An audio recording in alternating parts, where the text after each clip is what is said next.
The design that we see, chance. Chance is involved with everything. What is chance? Well, chance is when something happens when they don't know the causes. We don't know. So chance technically, it's just an explanation of a process that we don't know. You believe in determination, right? Yeah. Like you don't believe in free will. You believe. No, I believe in free will. Okay, you don't believe that we could, if we had knowledge of all of the forces, that we could determine what would happen next. No, I don't, because here again, science comes to our aid because of quantum things that are happening at the quantum area, which are unpredictable. No, they're unpredictable according to our understanding, right? If we knew the kind of microenvironments, would you agree that we would know the movements of the atoms? No, that's the whole point. It's determinacy in the quantum field. And it's at that level where free will is possible because of my belief is that consciousness is wrapped up along with it very much in the quantum level. This is where free will comes from. You use the word belief. Is the term belief scientific or non-scientific? Well, it's scientific if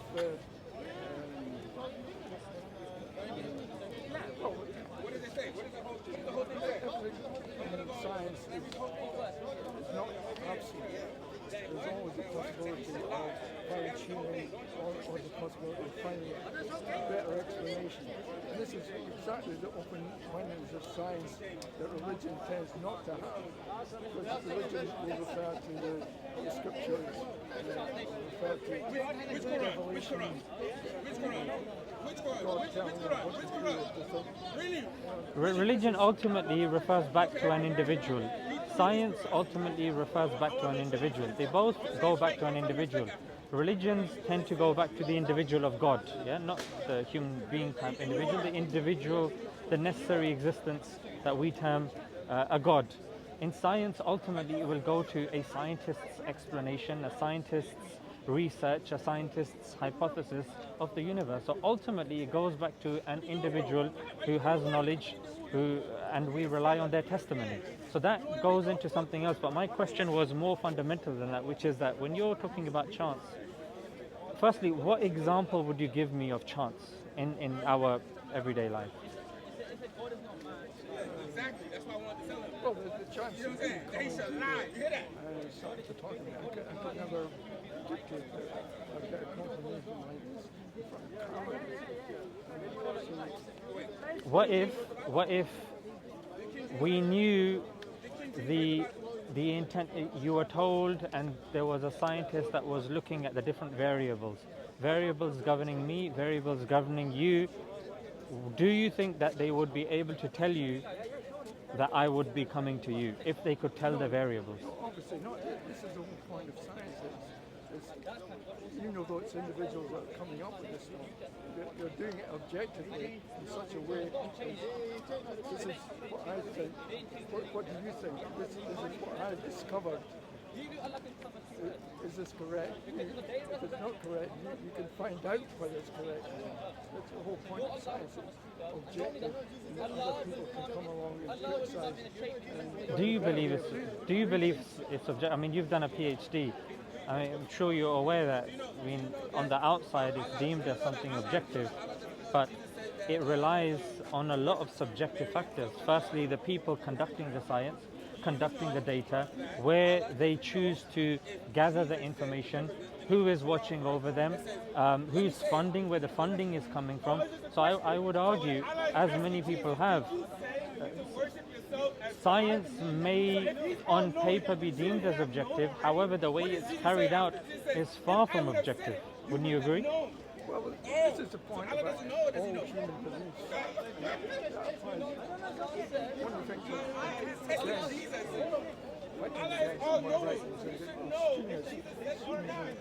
dogmatism, Matter of fact, you know what I just found out? that can apply as much as How many science. read the Quran, and they liked it?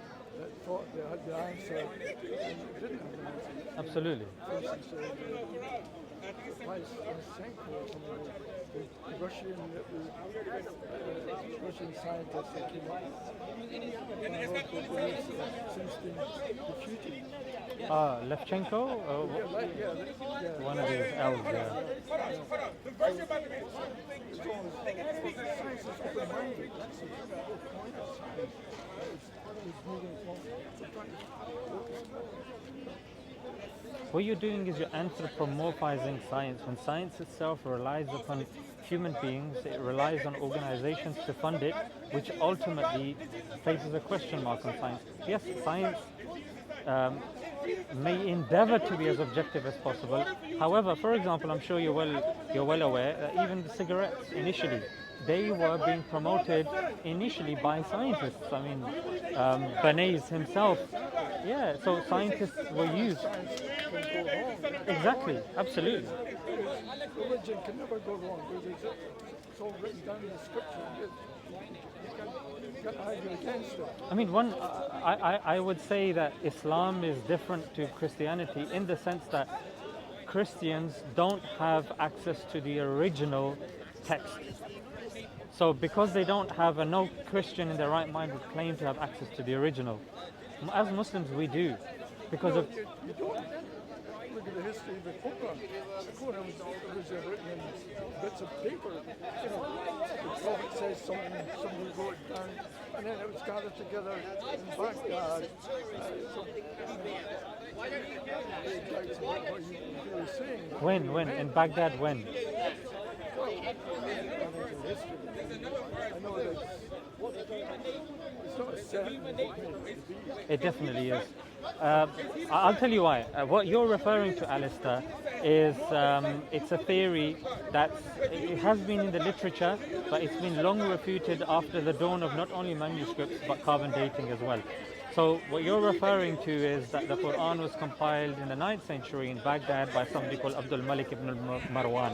That's something long been debunked.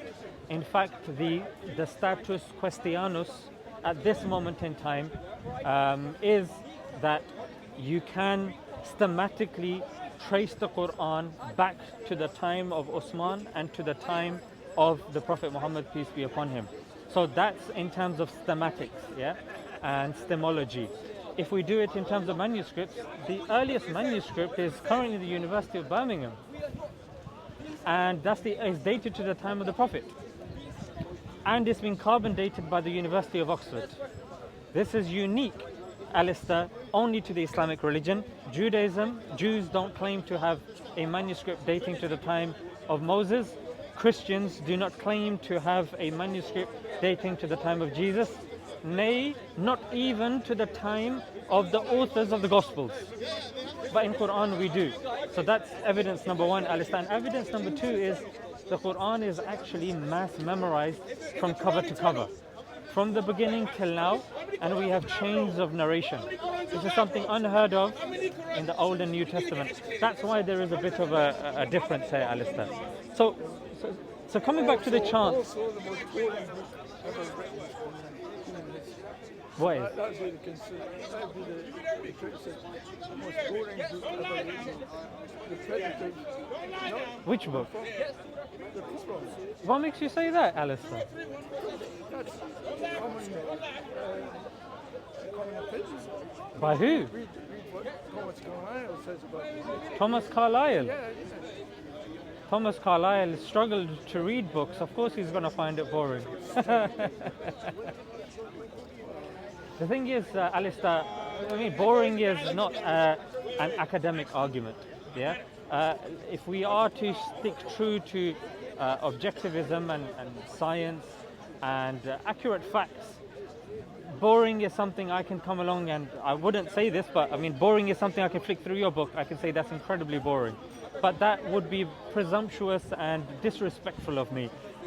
What I should do is I should endeavor, if I read your book and I don't understand it, or if I do become bored, maybe my intellectual capability is not at the PhD level of Alistair.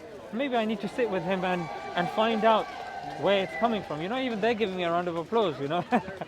But it's the same with the Quran, Alistair. Sometimes certain people just lack the intellectual prowess to understand it.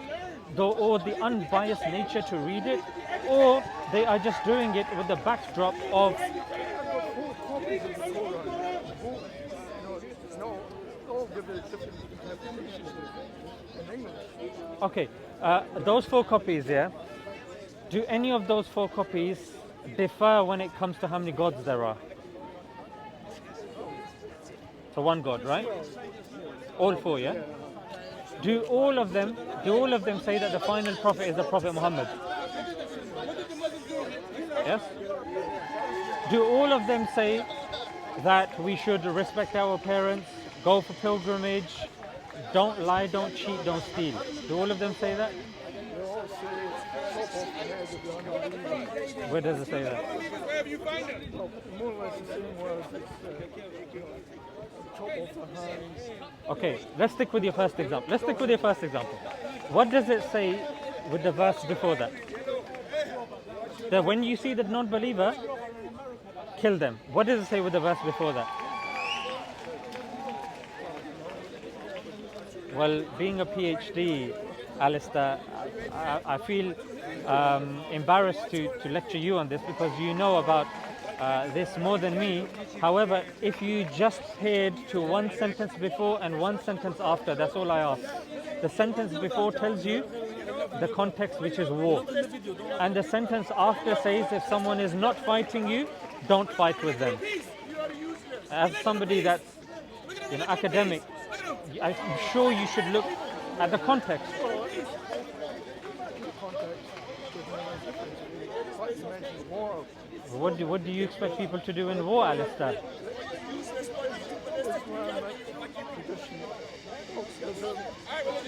What do you expect people to do in war? The Green Mantle. That was about a jihad. Organized. I did. It was a very boring book. Well, he says near the beginning, the mullah stands in the pulpit with a Quran in one hand and a sword in the other hand. And that is sums up how Islam has been observed essentially. It's been a warlike religion imposing itself on whole people. So this is somebody. Even more than Okay. So this is an individual who's written a book, yeah? Do you have any studies or has he presented any studies to back this?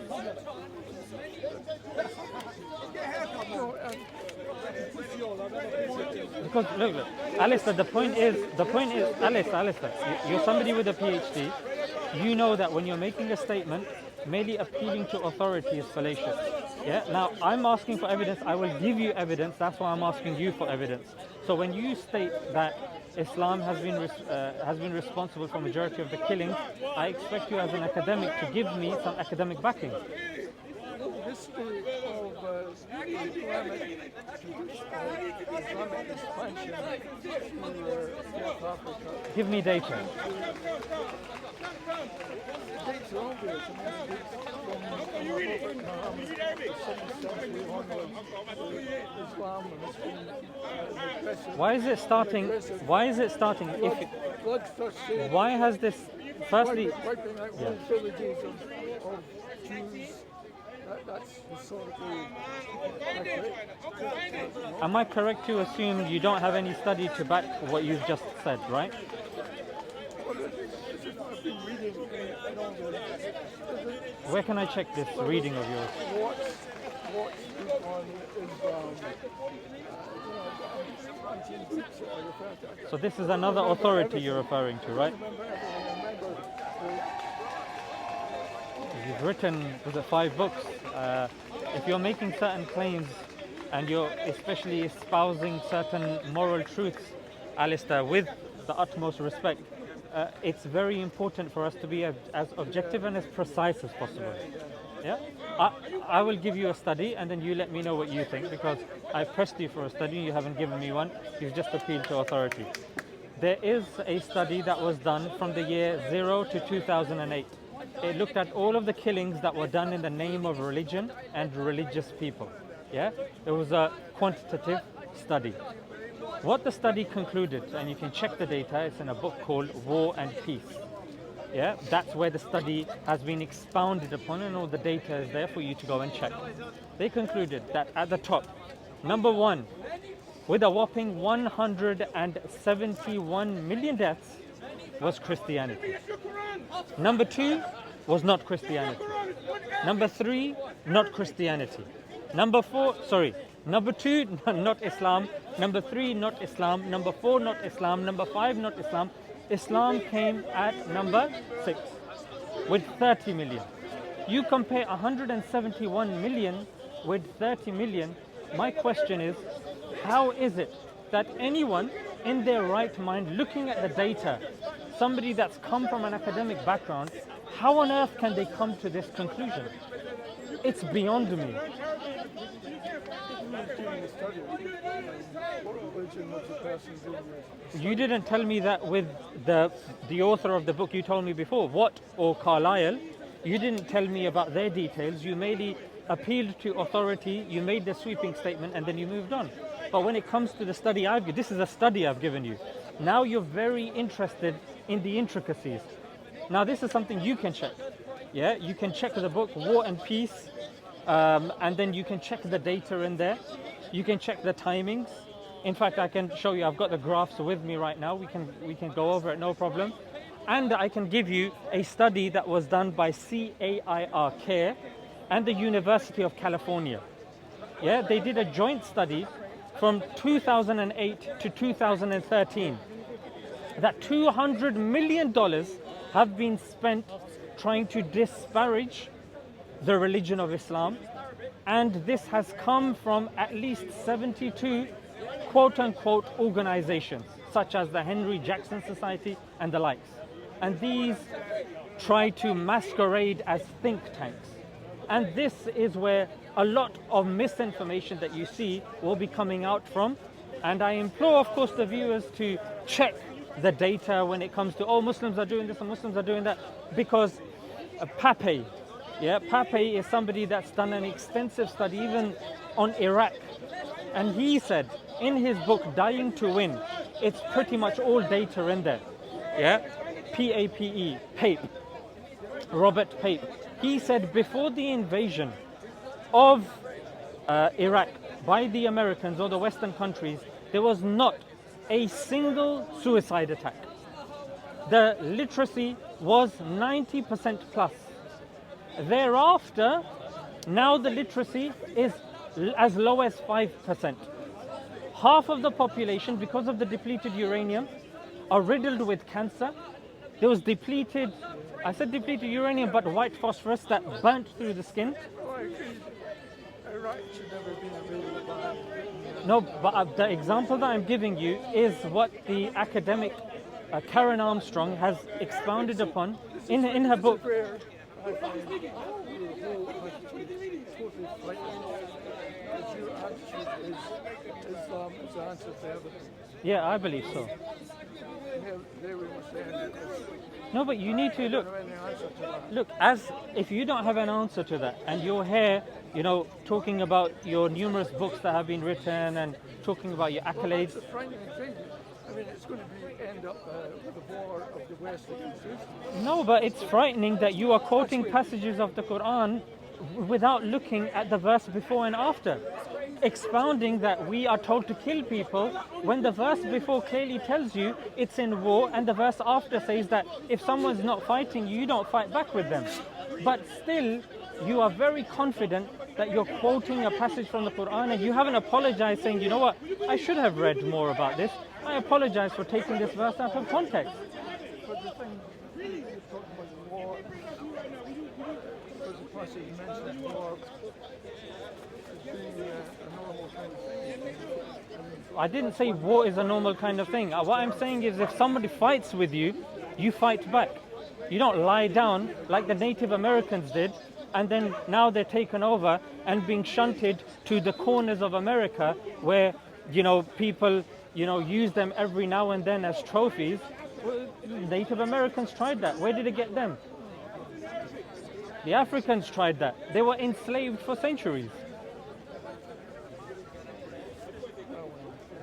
There's no argument with you because you're right and wrong. Well, there you go then.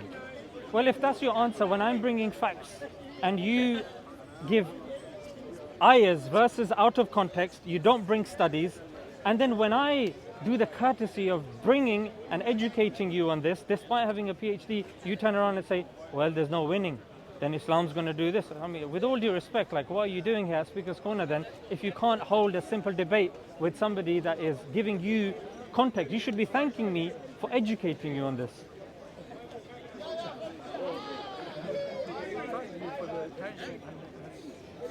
Well, hopefully you will go back, you will look at what I've said, and you will come back and we can have a fruitful conversation with this, rather than more verses out of context. Well, thank you. I'm just going to take the microphone, yeah? Thank you for your time, Alistair. Finish. Yes. Hopefully you can use your academia on Islam as well next time. Inshallah. And not just on things that benefit you. Who won it? Who won the debate? Huh? Who won it? Who do you think? He won it. Who do you think? He won that. At the moment, it's He won it. Let him win it. He's won the debate. Yeah, he's won. Look at him. He's got a smile on his face. He's being humble. Yeah. He's being humble in victory. Yeah. He's being humble in victory. Yeah, You know? he's good. Who's next? Who's next? Pick one. Who's next? Never wants to. Shado ji, Assalamu कैसे हो? वालेकुम सलाम. लोग कह रहे हैं कि जी आप झंडा लेके वहाँ क्यों नहीं खड़े हो रहे हैं है जी मैंने कहा चलो अब यहाँ झंडा लेके खड़े हो जाते हैं हाँ नहीं देखो जी Is that the Indian guy? The one with the Indian flag? no I saw a guy with the Indian flag. no he's nobody yeah, last week he was carrying a Israeli flag, that guy. Yeah, he's Zionism. Zionist. You have spoken to him. You have spoken to him hours. Yeah. People don't want to. He won a debate. I told you, bro. He just said no. He's not worth my time. Rules. Assalamu Listen, How are you, brother? we're gonna put rules. No, He wants views. They're very rude people. He wants They're views. very Waste of rude. time. You Insults don't the understand. religion. No, they're Insults very, the Prophet. they're I very have no rude. We time know for it. that. We come here every week, and they're so rude. you're right. You know, they insult Quran, they insult Thank you, brother. our Prophet, they insult Islam. No, we don't want that. No, we don't want that. No, we don't want that. That's why nobody wants to debate that. Welcome salam. No.